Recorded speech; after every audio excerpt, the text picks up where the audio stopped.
Good evening. Uh, this is Dominic with the Backvlog. A little while ago, if you've watched my video on the drama, uh, I was talking about how my wife and I went to a movie theater to watch a film. The following night after the drama, we went to the movie theater again to watch another film, Project Hail Mary.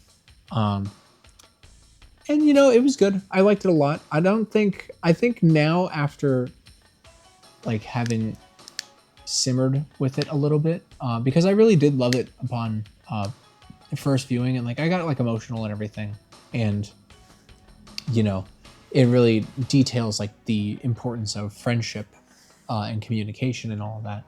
But now that I've really like had a chance to sit down with it, like I think the recency bias phase has kind of like left, and like I do think it's a great film. I just don't think it's like uh, a phenomenal film like everybody seems to right now. And I also do think that it got way overshadowed because of the drama, because that basically stuck with me for a solid week. So after we watched Project Hail Mary, the next day, I'm still thinking about the drama, but that's neither here nor there.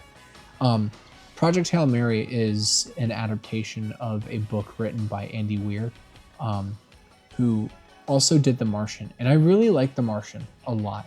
Um, I think it's a really easy. Well, it's not that it's easy, but it's really streamlined. It's a really streamlined read.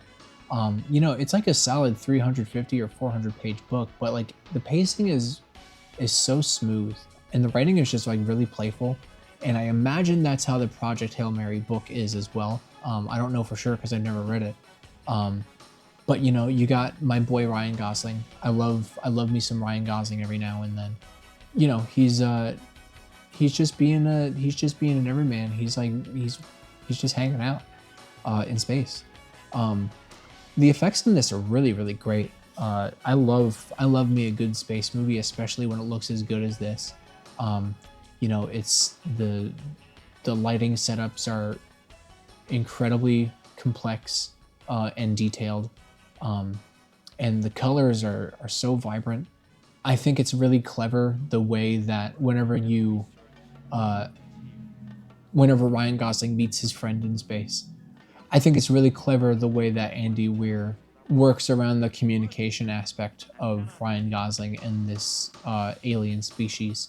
I think it's really, I think it's really well thought out. I'm sure, like, I don't really know much about science, but I'm sure there's a lot of like linguistic science kind of going into these two beings trying to figure out how to communicate with each other. I thought that was really well done. I don't really have too much to say about it, just because like I said, I feel like the recency bias kind of wore off a little bit, and this is definitely like a movie that is trying for it's definitely trying for Best Picture Oscar winner. And there's nothing wrong with a movie that's trying to do that. I mean, I guess you got One Battle After Another, which won Best Picture, but you know, sometimes you can kind of see through you can kind of pull back the curtain a little bit, and see like what the film is trying to do and what audience is trying to reach. But that doesn't mean it was bad. I thought it was a really great film.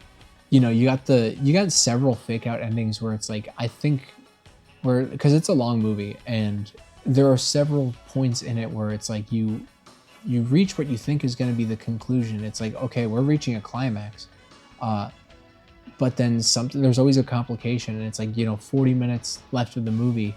I think the movie's about to end because like, they succeeded or whatever. But there's always something. There's always something lurking. But yeah, Project Hail Mary was a great film. I'm not going to compare it to the drama because that's unfair to Project Hail Mary, but it's still definitely worth checking out.